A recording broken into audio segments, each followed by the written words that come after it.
الحمد لله نحمده ونستعينه ونستغفره ونؤمن به ونتوكل عليه ونعوذ بالله من شرور أنفسنا ومن سيئات أعمالنا من يهده الله فلا مضل له ومن يضلله فلا هادي له ونشهد أن لا إله إلا الله وحده لا شريك له ونشهد أن سيدنا ومولانا محمدا عبده ورسوله صلى الله تعالى عليه وعلى آله وأصحابه وبارك وسلم تسليما كثيرا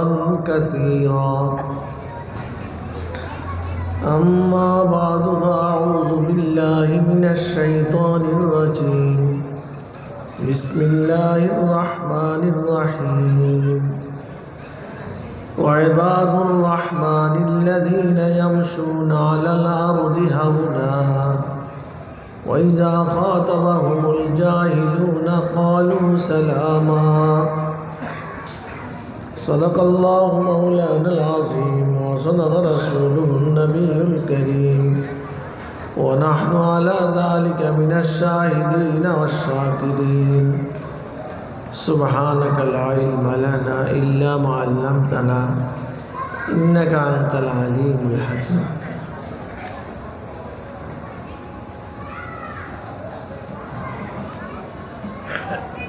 আমরা সবাই ভালো হতে চাই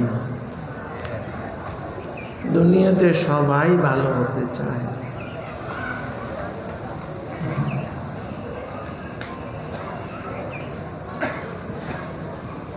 তো ভালো হওয়ার জন্য কিছু নিয়ম নীতি আছে ওই নিয়ম নীতি অনুসরণ করে চললে ভালো হওয়া যায় ভালো হতে চাই তসবিহ পাঠ করলে যে ভালো হতে চাই কই এক দানা টানলাম আবার ভালো হতে চাই বলে আরো দানা টানলাম এইভাবে তসবিহ পড়লে ভালো হওয়া যাবে না নিয়ম কানুন মানতে হয়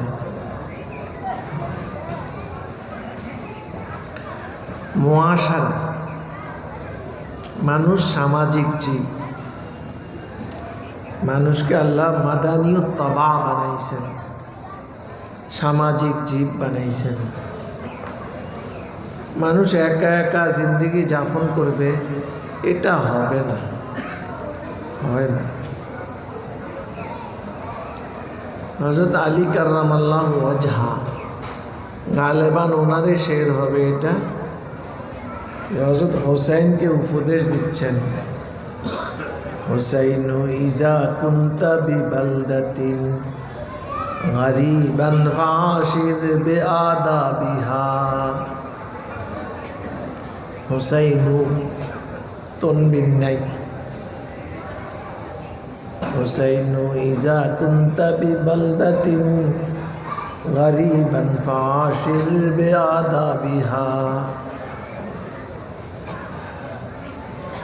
হুসাইন তুমি যখন কোনো জনপদে থাকবে সেখানে মুসাফির হবে ওখানকার মানুষদের যে আদাব আছে ওই আদাব অনুযায়ী তুমি তোমার মুআশারাটা যেন ওই আদাব অনুযায়ী হয়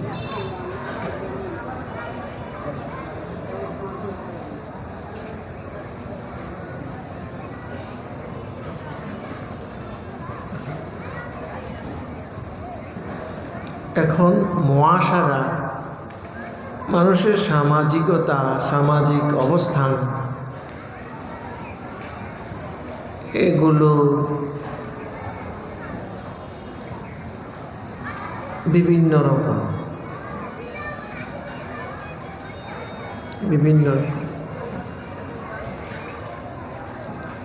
ইসলাম দেখেন দুনিয়ার মানুষের অনেক রকমের আকীদা বিশ্বাস আছে বা এটা থাকে।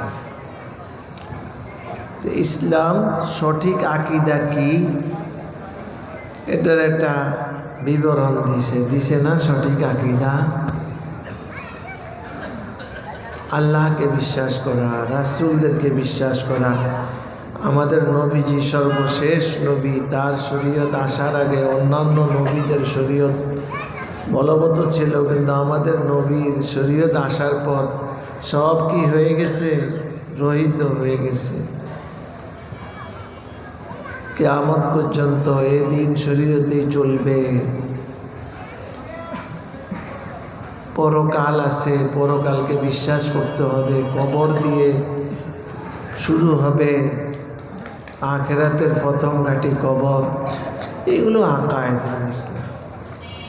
নবীদের প্রতি কেমন ধারণা আমাদের থাকতে হবে, সাহাবীদের প্রতি কেমন ধারণা রাখতে হবে, আকায়েদ। ইসলাম আমাদেরকে এই আকায়েদগুলো দিছে। এছাড়া যে ভ্রান্ত আকীদা, যেগুলোকে ইসলাম ভ্রান্ত বলবে, এরকম আকীদা বিশ্বাস যে দুনিয়াতে আগে ছিল না তা না, এখনো নাই যে তা না, আছে, তবে সহি না।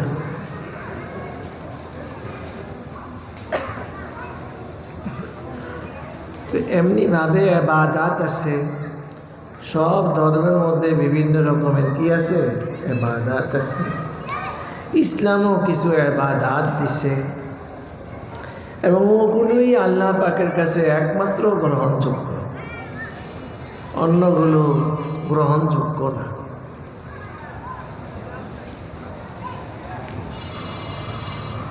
ইসলাম এরকম লেনদেনের বিধিবিধান দিছেন, লেনদেনের বিধিবিধান, ব্যবসা বাণিজ্য, চাকরি বাকরি, এই সব কিছুর বিধিবিধান দিছে আছে।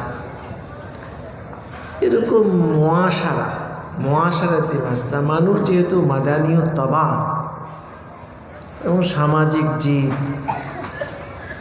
এবং এটা অনেক গুরুত্বপূর্ণ একটা সাইট। এই সাইটটাকেও যথাযথ সুন্দর করার জন্য, সুন্দর থাকার জন্য ইসলাম অনেক মাসাইল দিছেন, অনেক আদাব দিছেন, নিয়ম কানুন বিধিবিধান এসব দিচ্ছেন।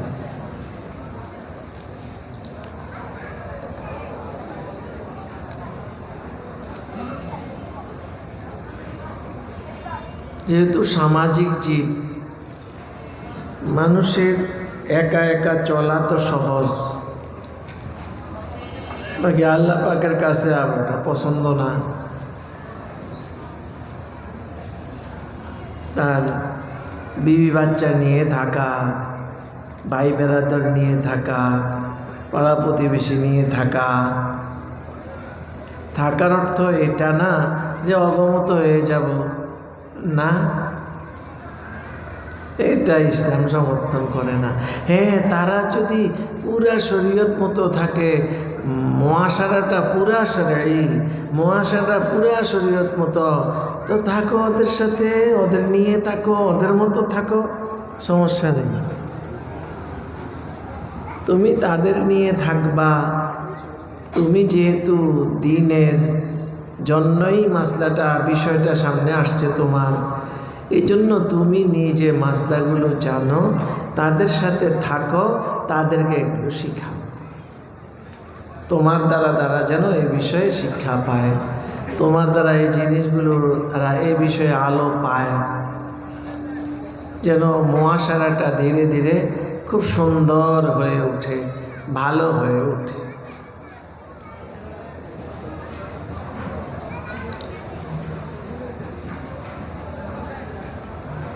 আমরা এখন যেভাবে বিভিন্ন জায়গায়, আমাদের এইসব অঞ্চলের কথাই বলছি, যেভাবে এখন আসি, আমাদের সমাজটা আসি, কিন্তু আজ থেকে যদি আমরা আরও 50 বছর পিছনে যাই, কল্পনা করি, তাহলে হয়তো অল্প কিছু জায়গা দেখব যে মুআশারাতিভাবে সামাজিকভাবে ওরা সুন্দর ছিল, ভালো এখনো হয়তো আছে। আর বাকি সব অঞ্চলেই ভিন্ন রকম ছিল। এখন কিন্তু হালাতটা ওরকম না। এখন আমাদের এই হালতের কিছুটা উন্নতি হয়েছে,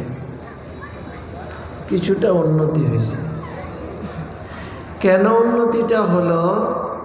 উন্নতিটা হলো এই নুরানি মক্তব, নুরানি মাদ্রাসা, এরপরে এইসব মাদ্রাসা, এগুলোর অবদান।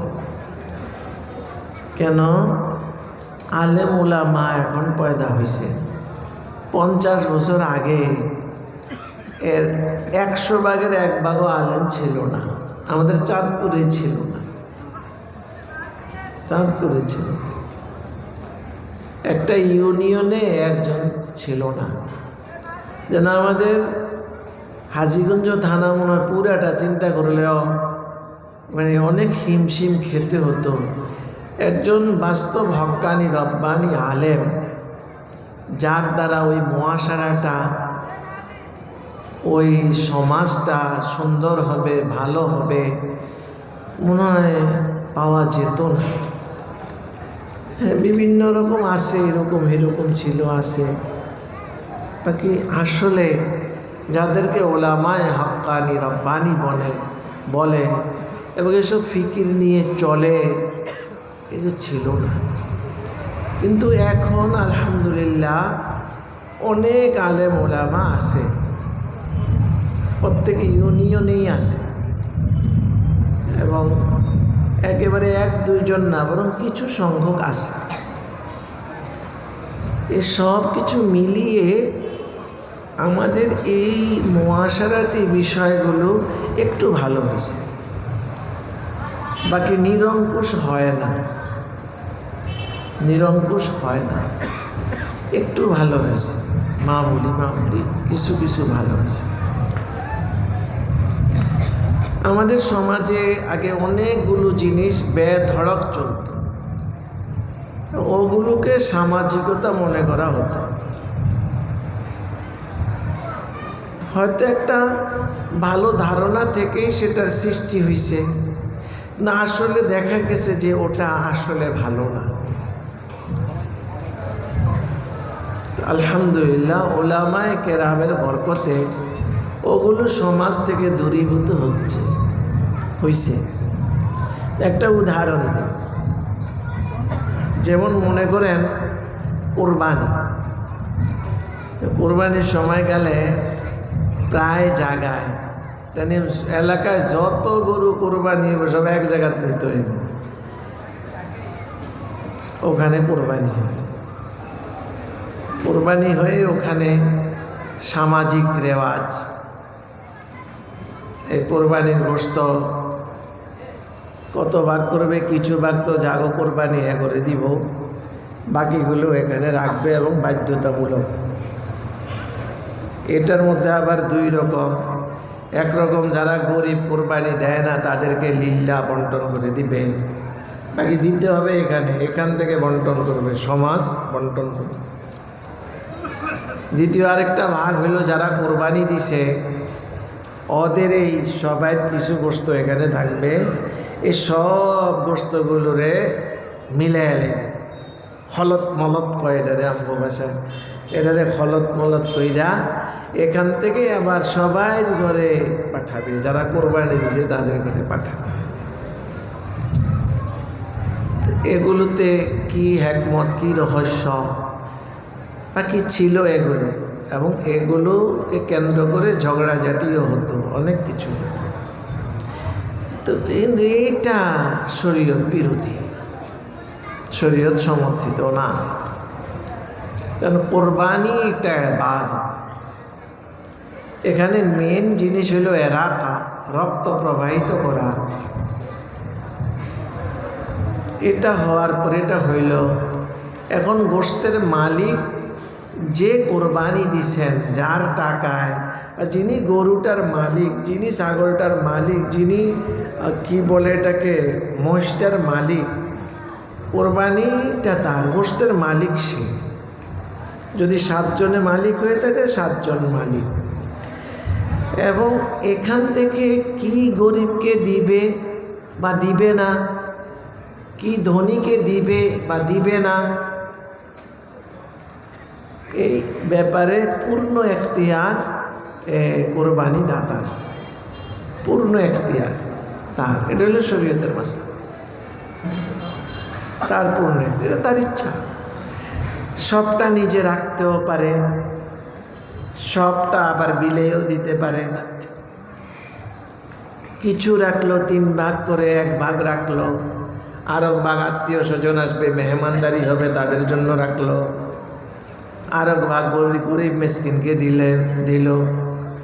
এরকমও পারে। এরকম করলে হয়তো ভালো। বাকি এটা ফরজও না, ওয়াজিবও না, সুন্নতে মুআক্কাদাও না, জায়েদাও না, এটা মুস্তাহাব। মুস্তাহাব এবং নিছক ওনার এখতিয়ারের উপরে নির্ভর। উনি সবটা রাখতে চান, কোনো সমস্যা নেই, রাখতে পারেন। সবটা দান করে দিতে চান, পারেন। ওনার রান্ধনে মানুষ নেই, দান করে দিব, ঠিক আছে দাও। বা ওরকম ভাগ করে এভাবে করা মুস্তাহাব, একটা আমল মাত্র। এর জন্য সামাজিক চাপের তো প্রশ্নই না, বরং কোনো ব্যক্তিগতভাবেও কেউ চাপ দিতে পারবে না, কোনো চাপ নেই, ইচ্ছা। তো পুরা কোরবানির মাসলাটা হলো এই। এখন এগুলোকে বানিয়ে ফেলছি সামাজিক। এটাও আমাদের এই সমাজের মধ্যে বিশৃঙ্খলা সৃষ্টি হওয়ার এবং জুলুম, জিয়াদতি, অন্যায়, মুআশারাতি মাসলাগুলো শরীয়তের আসলে এজন্যই যেন মানুষ আজীবন একে অপরের অন্তরঙ্গ বন্ধু হিসাবে, মুসলমানের বন্ধু হিসাবে একে সমাজে সব সময় থাকতে পারে। এজন্য অত সব পাবন্দি ইসলাম পছন্দ করে না। কিন্তু আমরা মুআশারা, সামাজিকতা এসব নাম দিয়া এরকম অন্যায় অনাচারকে প্রশ্রয় দেই। এরকম অনেক জিনিস আছে। আচ্ছা, হ্যাঁ, ইসলামে উৎসাহ দিছে, তুমি পাকাও, রান্না করো, মেহমানদারি করো, পাড়া প্রতিবেশীকে খাবাইতে মনে চলে খাবাও, ওকে খাবাও, তারাও খাবাবে, করবে, সে করবে। এগুলো তো অনেক ভালো, অনেক ভালো। এটা কোরবানির গোশত হোক না হয় এমনি যে কোনো ভালো খানা করতেছ, খাবাইতেছ, তারাও খাবাবে, ভালো।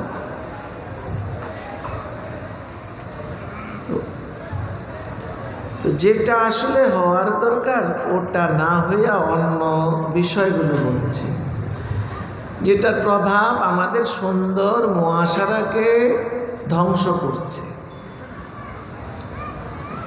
এগুলো নিয়ে ঝগড়াঝাটি হয়। আমরা ছোটোবেলায়ও মনোমালিন্যতা দেখছি, আলহামদুলিল্লাহ এখন নাই।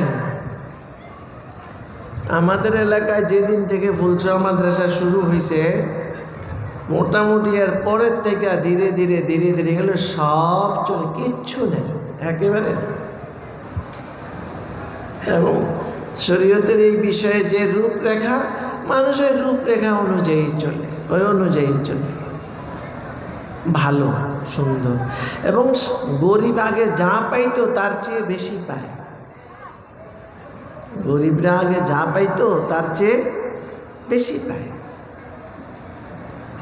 আবার এগুলোর সাথে যদি ওই যে মাতবর, সমাজের মাতবর, এর সাথে আবার দলীয় প্রভাব একটা থাকে, তো দলের লোকরা আবার এটি করে, এরা ক্ষমতা, এদের একটা দাপট আছে না এলাকায়, এরা করে। তো এরাও তো এটি আবার বন্টন করতে দেখা যায় যে আসলে ওই নিজেদের দলের মানুষ বা এই ধরনের বিষয়গুলো পাওয়া যায়। হইতে কি যেন হয়ে যায় ঝামেলা হয়ে যায়, ঝগড়াঝাটি হয়ে গেল। হ্যাঁ, মাত্র 5 টুকরা গোশত পাইছে, 15 টুকরা পাইছে, তাই না? এজন্য দেখতে তো দেখা যায় খুব সামাজিক কাজ, আসলে অসামাজিক কাজ। শরীয়তে এটার দ্বারা যদি সমাজের কোনো বুনিয়াদ এটার উপরে থাকতো, শরীয়ত এটাকে অনেক প্রাধান্য দিয়া ওটাকে মাসলা আকারে মানুষের সামনে দিয়ে দিত। যেহেতু দেয় নাই, আসলে নাই দিব কি? তো এই ধরনের অনেক বিষয় আছে, সামাজিক রেওয়াজ নিয়ম অনেক গর্হিত। অনেক জায়গায় বিবাহ হয়, বিবাহের মধ্যে নতুন বর আসবে, তাদের লোকজন আসবে, তো ওখানে তাদের এই কাজ ওই কাজ আছে, সামাজিকভাবে তাদের উপরে এইরকম চাপও আসে। এটিও কমছে, অনেক অনেক কমছে। মসজিদে টাকা দিতে হবে, এ করতে হবে, সে করতে হবে। কথা হলো লা ইয়াহিল্লু মালুম রিইম মুসলিমিন ইল্লা বিতিবি নাফসি। একজনের মাল এমনি হয়ে যাব, যে এলাকায় বিয়া করবো চান্দা ধরবো আমরা, চান্দা আগের থেকে আসে মসজিদে দিতে হইব। একজনের মাল কি এভাবে হালাল হয়? রাসূল তো স্পষ্টভাবে বলে দিছেন, একজনের মাল তার সন্তুষ্ট অন্তরের সন্তুষ্টি ছাড়া এটা কারোর জন্য হালাল না। মসজিদ বানাইলেও ঠিক হইতো না, মাদ্রাসা বানাইলেও ঠিক হইতো না, এটা দিয়ে কারো ঘরে কবর দিলেও ঠিক হইতো না। ঠিক হবে।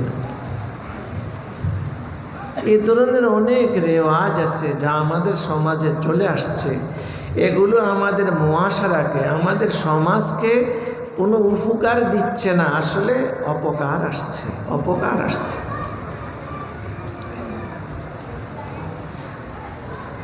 আল্লাহ, তো এই মুআশারাকে অনেক সুন্দরভাবে গড়ে তুলতে হয়, আর এসব ব্যাপারে জিম্মাদার উলামায়ে কেরাম। উলামায়ে কেরাম জিম্মাদার। মানুষ জানে না, আগের থেকে যা চলে আসছে ওভাবে করতেছে, কিন্তু সঠিকটা মানুষদেরকে বুঝাইতে হবে। এবং ঠিকই, মানুষ তো মুসলমান, আল্লাহর রাসূলকে অনেক ভালোবাসে। যখন জানে দলিল প্রমাণ দিয়া বা এমনও বুঝতেছে যে ওনার কথাটাই ঠিক, ওনারে ব্যাঠিক কোনো দিন পাই না, উনি আজ জানি ব্যাঠিকটা কইব, উনি যা কয় তো ঠিক, ওনার তো এতে কোনো স্বার্থ নাই, উনি তো স্বার্থপর না, তো ওনার কথা ওনা বললে মানুষ শুনে। ওদের ভিতরে জমে থাকা আগের থেকে অনেক কাজ, যেটা শরীয়তের দৃষ্টিতে আসলে সামাজিকতা না, কিন্তু সমাজ ভাবছে ওটাকে সামাজিকতা। কিন্তু ওই লোকের কথার দ্বারা ধীরে ধীরে আস্তে আস্তে এটা ঠিক হয়ে যায়। অনেক রকমের খোরাফাত সামাজিকভাবে আমাদের মাঝে, অনেক খোরাফাত আছে, অনেক অনেক অনেক বিদ্যমান। এই সামাজিকতা নয়। বিবাহ অনুষ্ঠানে বিবাহ হরান হইছে, কাবিল তু কইছে ছেলে আমি কবুল করলাম, এরপরে হুজুর দোয়া ফেলে দিলেন, উঠো উঠো সালাম দাও, সালাম দাও, সালাম দাও, কি দাও সালাম দাও। আমগো সামনে তো দিতে পারেন, এই বসো, কেন সালাম দিবে এখন, এতক্ষণ কি আসছো তুমি, আইয়া সালাম দিতে পারলা না? এটা কি বিয়ার পরে একটা সালাম দাও, এটা কি শরীয়তে আছে না? তো এটা আমগো সমাজে ঢুকলো কেমন? এটা তো না হলে বেয়াদব। কি খেতাব পাইল? বেয়াদব পাইল।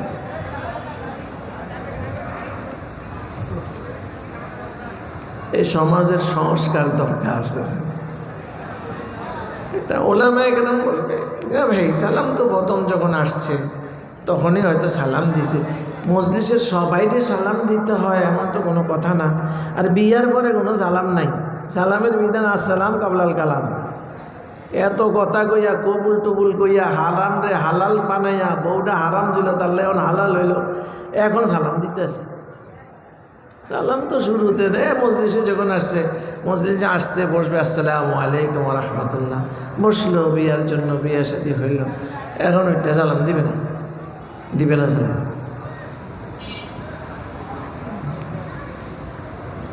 এই সমাজের মধ্যে হচ্ছে জিনিসটা, অনেকে মনে করে এটা আদব, আমরা তো মনে করি আদব না, আদব না, এটা ইসলামী তরজের খেলা, ইসলামী নিয়মের খেলা। আর এর মধ্যে অনেক রকম খারাপই আছে, ওটা হয়তো বুঝার আমার আপনার শক্তি নাও থাকতে পারে, তো খারাপই আছে। আল্লাহ তো দোস্ত, এ ধরনের অনেক বিষয় আছে। আমাদের ছেলেরা পড়াশোনা করে, এমনভাবে মুআশারা বানানো আছে যে ওস্তাদ যে আসে, শিক্ষক স্কুলের হোক, কলেজের হোক বা মাদ্রাসার হোক, উনি আসলে সবাই সালাম দেয় ছাত্ররা। এটা ইসলামী তাহজিব না, এটা ইসলামী সভ্যতা না, এটা ইসলামী সামাজিকতা না। ইসলামী তাহজিব হইল, সভ্যতা হইল এখানে যিনি আসবেন তিনি সালাম দেবেন, ওস্তাদ সালাম দেবেন। বাবুন সালামুল মুআল্লিম আলা সিবিয়ান, বুখারী শরীফে একটা শিরোনাম আছে, রাসূল সাল্লাল্লাহু আলাইহি ওয়াসাল্লাম বাচ্চাদেরকে সালাম দিতেন।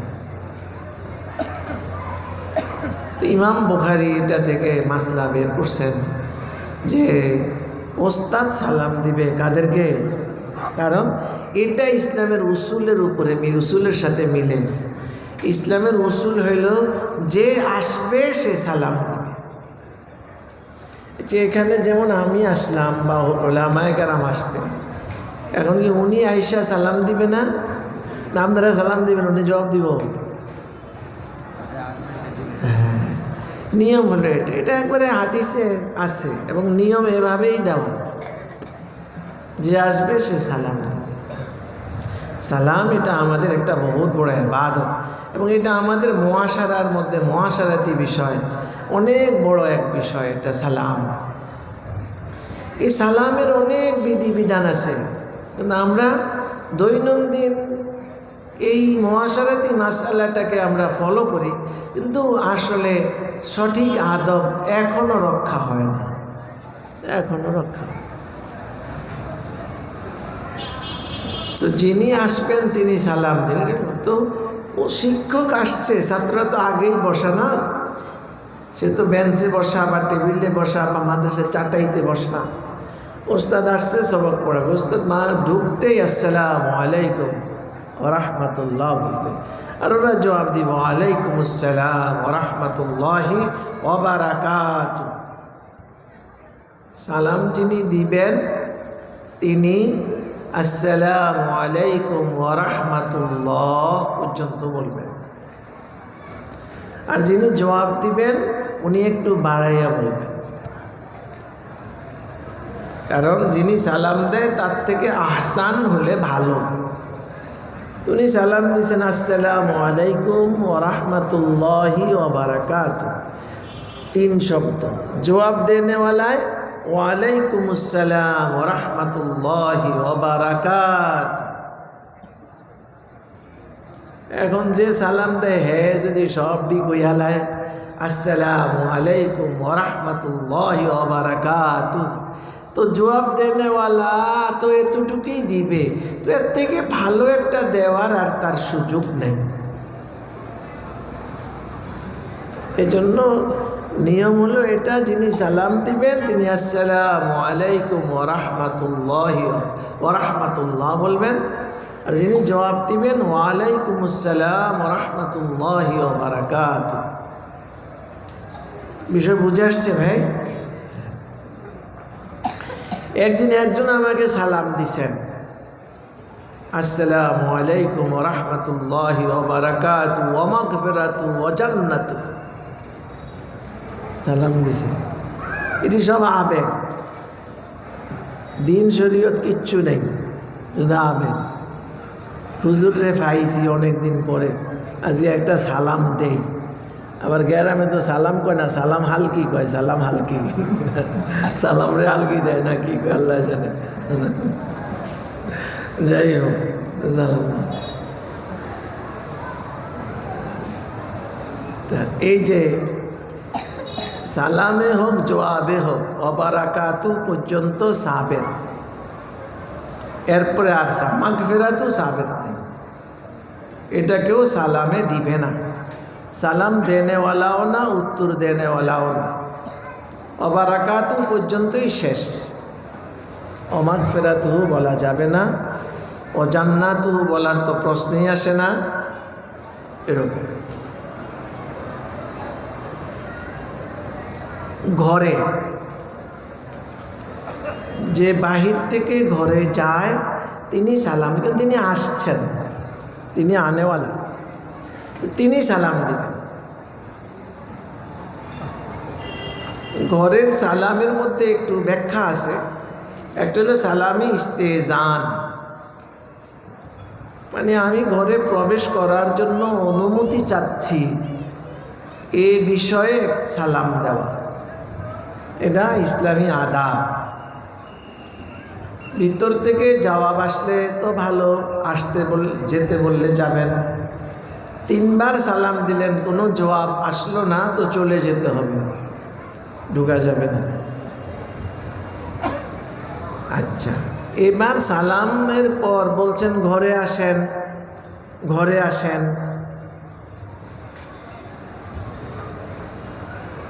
তো ঘরে ঢুকলেন, এই ঘরে ঢুকার পর এবার আপনি সালাম দিবেন। ঘরে মানুষ আছে, তাদেরকে সালাম দিবেন। যদি কোনো ঘরে ঢুকতে হয় মানুষ নাই, তো ওখানে ভিন্ন রকম বলতে হয়, আসসালামু আলাইনা ওয়া আলা ইবাদিল্লাহিস সালিহিন, এভাবে সালাম দিতে হয়, তো দিবেন। স্ত্রীকে স্বামী সালাম দিবে, স্ত্রী স্বামীকে সালাম দিবে, বিষয়টা এমন নয়। ঘর থেকে ভিতরে যাচ্ছে নিয়ম মতো, এখন নিয়ম হইল স্বামী স্ত্রীকে সালাম দিবে, স্ত্রী জবাব দিবে।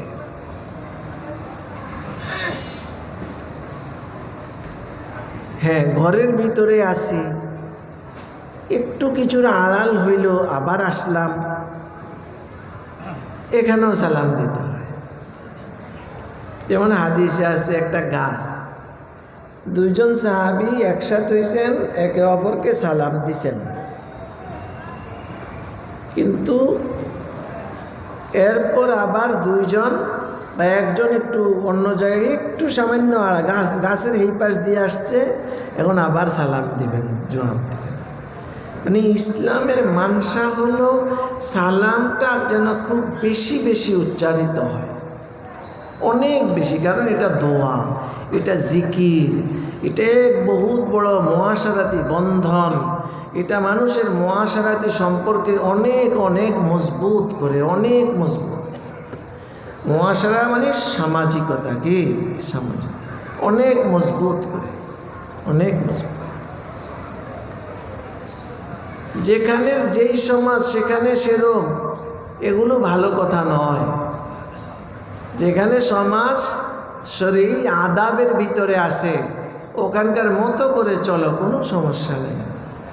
দেখখানে সমাজে যে সবাই সিগারেট খায়, তখন আপনার কোনো কারণে যাইতে হয়েছে, এই জন্য একটা সিগারেট খাবেন, হ্যাঁ, তো বিষয়টা এমন না। আল্লাহু আকবার।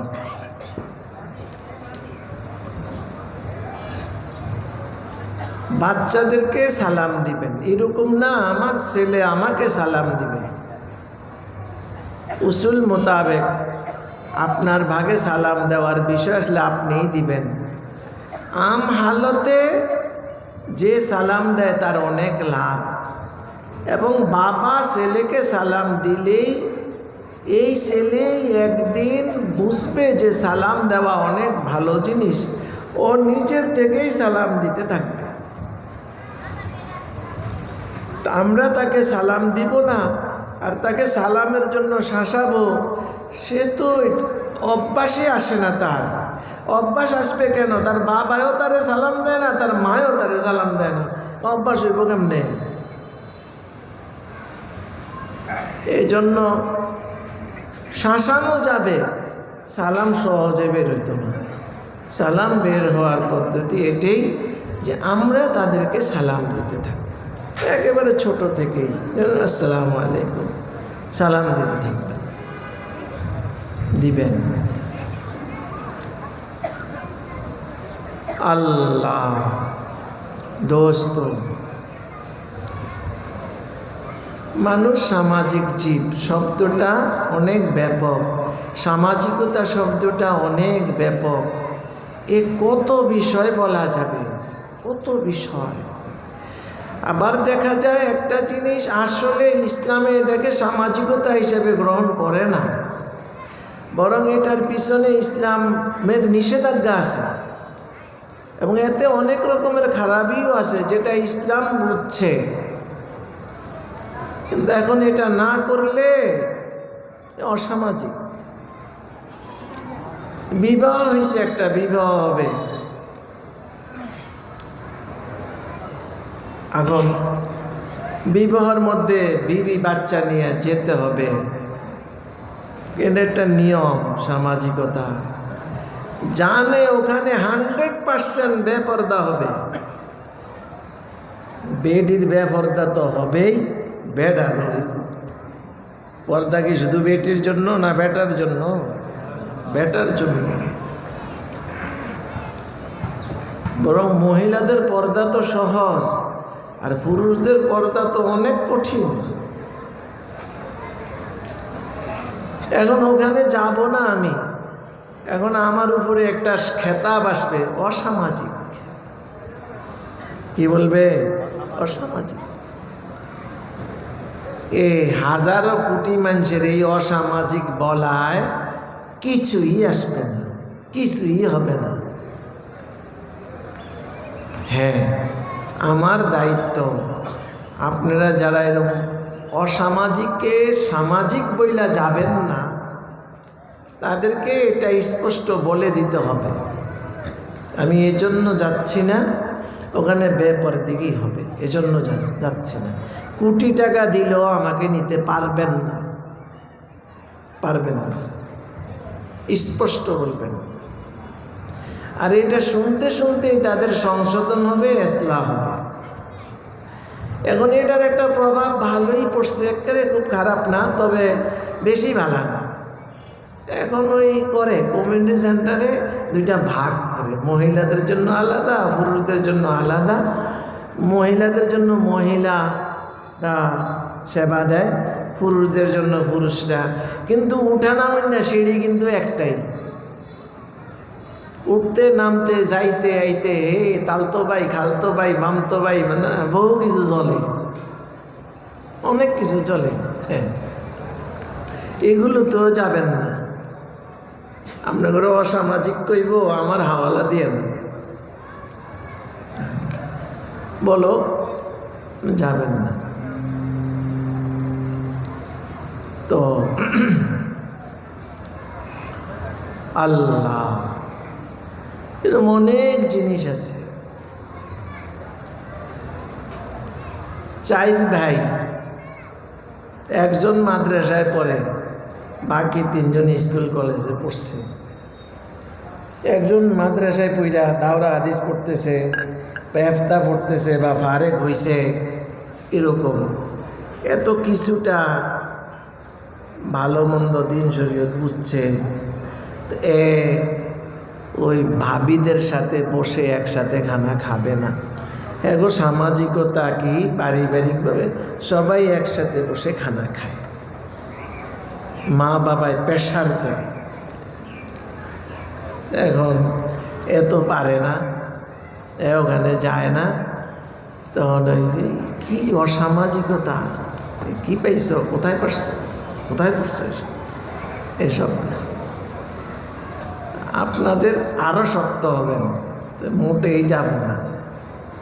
যত শক্ত হবেন অত ওদের টনক নড়বে, টনক নড়বে। আর না আপনি যদি আমার মায়ে কয় আর কি করি আর না পারি, তো বাস ওই একসাথে ভাবিগুলোকে দেখা, বসে খাওয়া, হাসি মজাক, মাঝে মধ্যে এমনি এমনি তাকানি, তাই না? কি হিসাবে তাকায় আল্লাহই জানে, তাই না?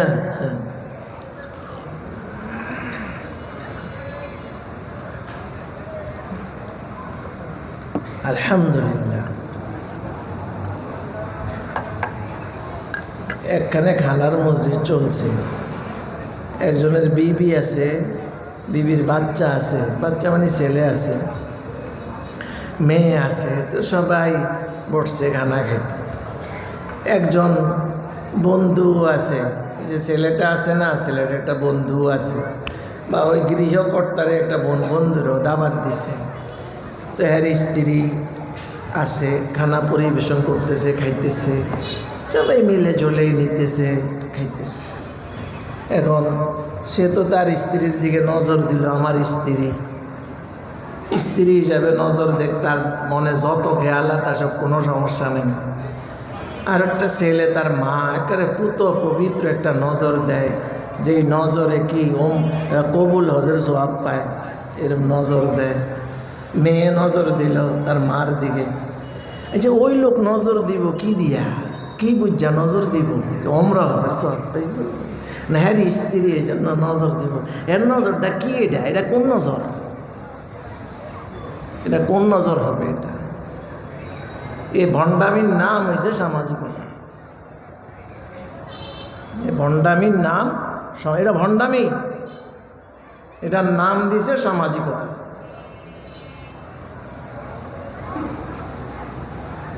এই সামাজিকতার কফালে ফিসা।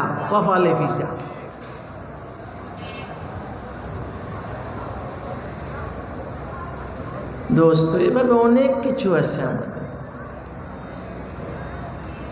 এর জন্য যারা ভালো হতে চাই, ওই যে বয়ানের শুরু কথা, আমরা যারা ভালো হতে চাই আমরা একটু শক্ত হইতে হইব, শক্ত হইয়াই। কারণ সামাজিক তো একা একা তো বিষয়টা সহজ ছিল, কারণ অন্যের সাথে ব্যাপারটা এখানে।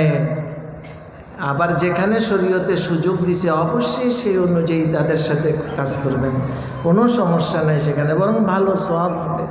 আর যেখানে অনুমোদন নাই সেখানে অনেক শক্ত হবেন, তাতে করে একদিন না একদিন ওনাদেরও ইসলাহ হবে ইনশাল্লাহ। ইসলাহ একদিন না একদিন হবে। আল্লাহ পাক আমাদের সবাইকে কথাগুলো ভালোভাবে বুঝার, অনুধাবন করার তৌফিক দান করেন। সুবহানাল্লাহ। সামাজিকতা অনেক ব্যাপক। আর একটা কথা, এই যে মোবাইল আছে না, মোবাইল, তাই না? হায় রে, আমাদের সামাজিকতাকে ধ্বংস করার জন্য এর চেয়ে বড় আর একটা বাহন নেই, বাহন ধ্বংসাত্মক। বিশেষ করে টাচ মোবাইল। পারিবারিক জীবন তো যেইখানে এই মোবাইলের দারহম বারহম চলে, অনেক বেশি টাচ মোবাইল, ওখানকার পারিবারিক হালাত তো খুব নড়বড়ে। কত সমস্যা জড়িত হয়ে গেছে, ঝামেলা হয়েছে, এই হইতেছে। দৈনিক অনেক বিষয় আমাদের কাছে আসে, এ মোবাইল এসব কিছু করছে। অনেক সুখের সংসার খতম হয়ে গেছে, ধ্বংস। এটা শুধু এ পর্যন্তই না, যে কয়েকটা পরিবার দিয়ে তো একটা সমাজ না, তো যেখানে পারিবারিক ভিত্তি নড়বড় হয়ে যায়, ওখানে সমাজের ভিত্তিটা খুব মজবুত হয়। প্রশ্নই আসে। আল্লাহ পাক আমাদের সবাইকে এ ধরনের খারাপি থেকে হেফাজত করেন এবং সবগুলো বিষয়কে ভালোভাবে বুঝার তৌফিক দান করেন। সর্বশেষ একটা কথা, দেখেন আল্লাহ পাক যে বিধান দিছেন, আল্লাহ রাসূল সাল্লাল্লাহু আলাইহি ওয়াসাল্লাম, ফরজ থেকে নিয়ে একেবারে মুস্তাহাব পর্যন্ত, এটি হইল করার মতো। বর্জনীয় আছে হারাম থেকে নিয়ে মাকরুহে তানজিহি পর্যন্ত। কি থেকে? হারাম থেকে নিয়ে মাকরুহে তানজিহি পর্যন্ত। এই যে বিধানগুলো আছে এগুলো সম্পূর্ণ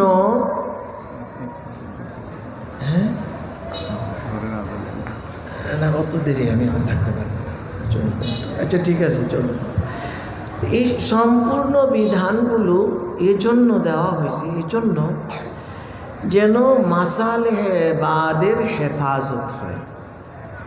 মাসালেহ এবাদ মানে আমি আপনি, জনতা, চাই সে মুসলমান হোক চাই সে অমুসলমান হোক, যে কোনো ধর্মাবলম্বী হোক বা কোনো ধর্মাবলম্বী নাস্তিক হোক, মাসালেহ এবাদ,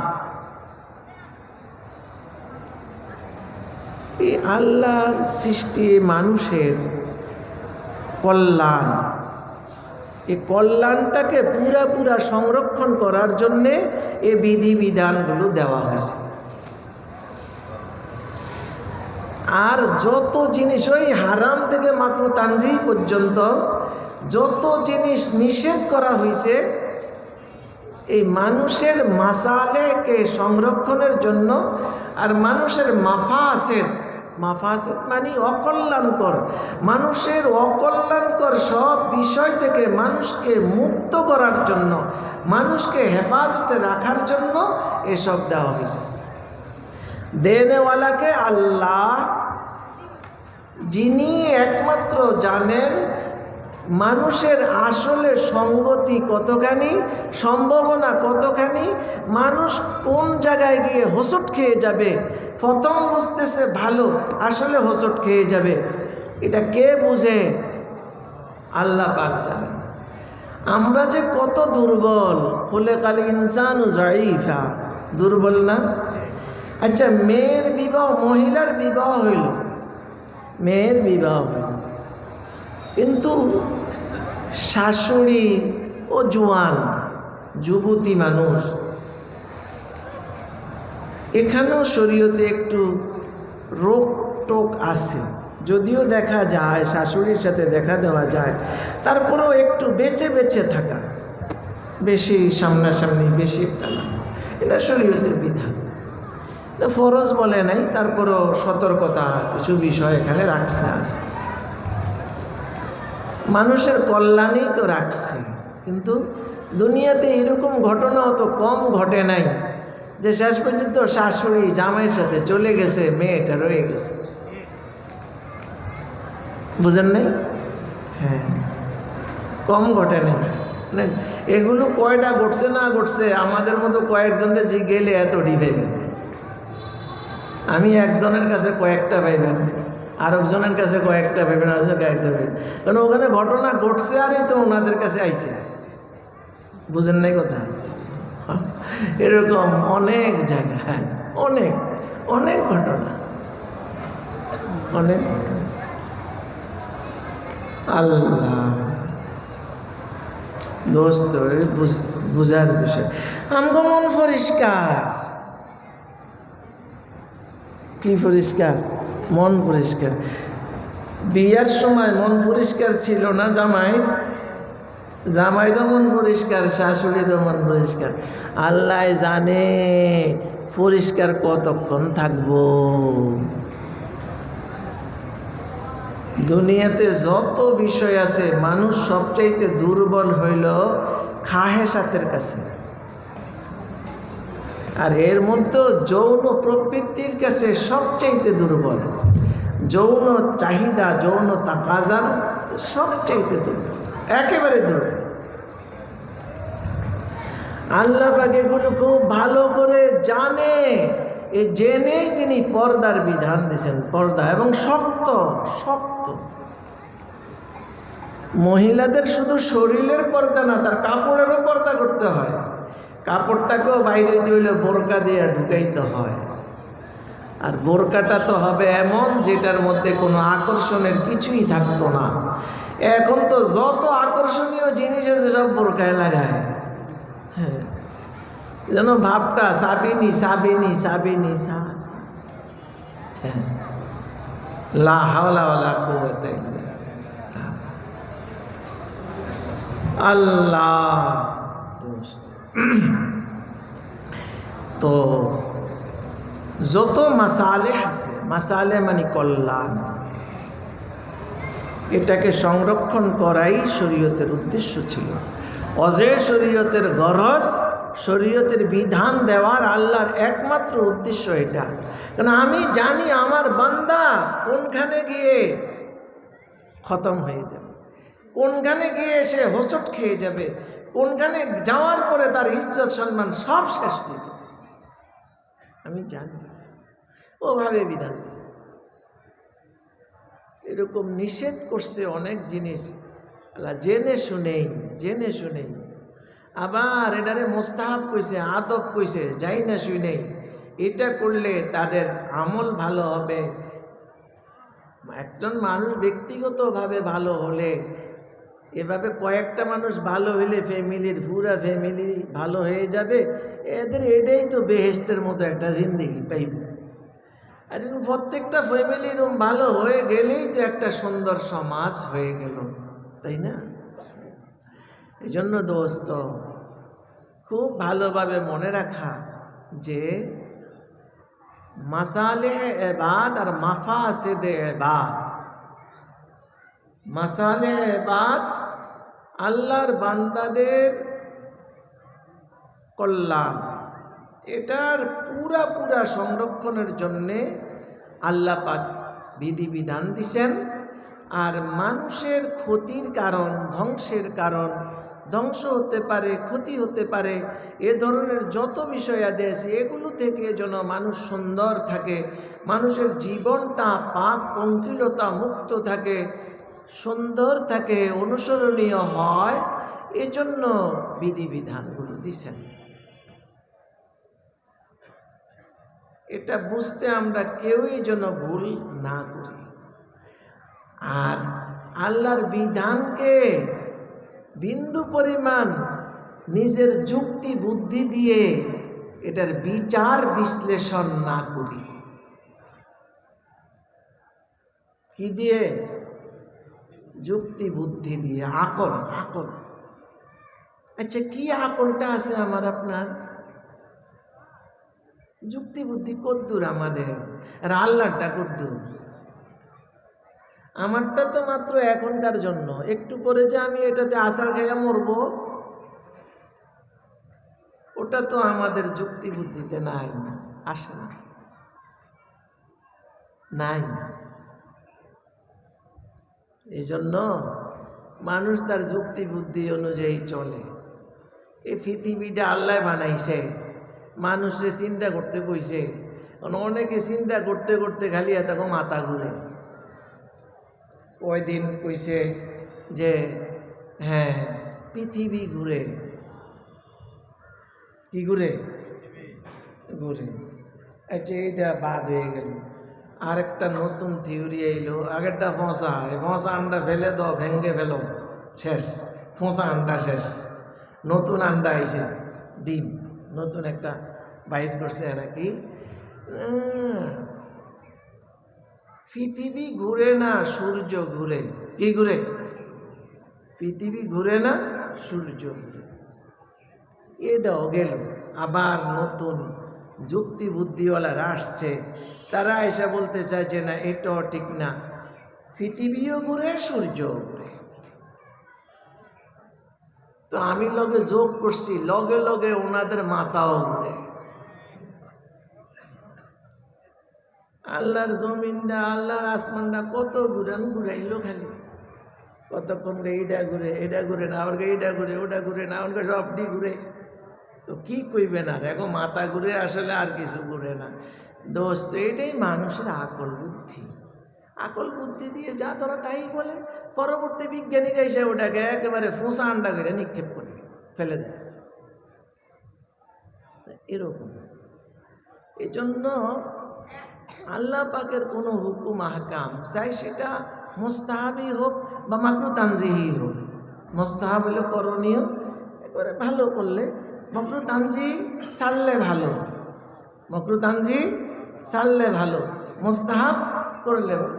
একেবারে এইরকম পর্যায়ের মনে হয় এটাকেও যুক্তি বুদ্ধি দিয়ে বোঝার চেষ্টা করেন না, বরং হাদিসে এভাবে আসছে, কোরআনে এভাবে আসছে, আইমে মুজতাহিদিনরা এভাবেই বিশ্লেষণ করছেন। আমার ওই আকল নাই, ওই যুক্তি নাই না।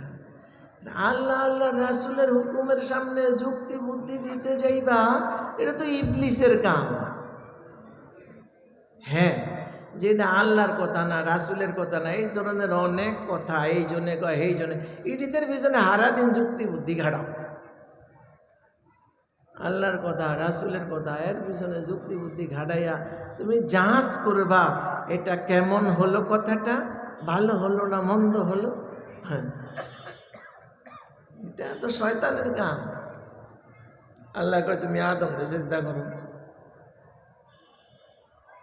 ইবলিসে কয় খুব সাইন্টিফিক জবাব দিছে, একেবারে কঠিন যুক্তি বুদ্ধির কথা কইছে, আমি আগুনের তৈরি, আগুনের আসলে উপরের দিকে যায়, আগুনের গতি ঊর্ধ্বমুখী, আদমরে বানাইছেন মাটি দিয়া, মাটির গতি নিম্নমুখী, আমি কেন রে সিজদা খালাক্তানি মিন নারি ওয়া খালাক্তাহু মিন তিন। এ তো হয় না। আল্লাহর বিধানের সামনে যুক্তি ঘাটায়, কখন কি হইল কথাটা? ও বেকুবের ঘরের বেকুব, স্বর্ণ মাপত চায়, দারুয়া চিনি, দারুয়া লাকড়ি, লাকড়ি, এই লাকড়ি বেচন না পাল্লা দিয়া স্বর্ণ মাপত চায়। কোনো বেকুব আছে এরকম? স্বর্ণ মাপব কি দিয়া? লাকড়ি মাপন না পাল্লা দিয়া, যেটার মধ্যে হেয়ারই থাকে 2-4 কেজি হেয়ার এমনিই থাকে। স্বর্ণ মাপবো এই কদ্দুরে 2 তোলা স্বর্ণ মাপবো, এমন ভাবে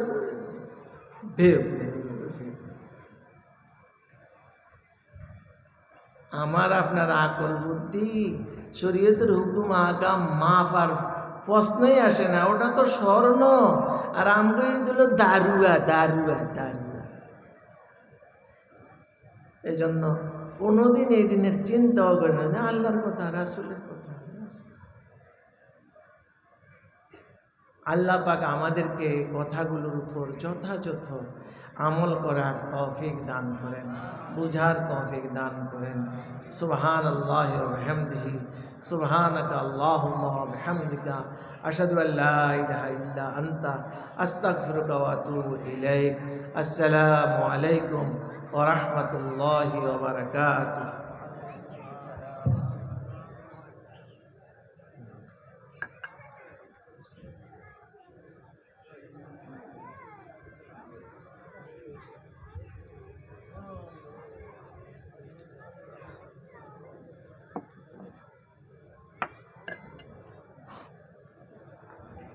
প্রিয় হাজিরিন, এখন ইনশাআল্লাহ আমাদের সামনে গুরুত্বপূর্ণ আলোচনা নিয়ে আসছেন জামিয়ার সিনিয়র মুহাদ্দিস মুফতি তাফাজ্জুল হক সাহেব।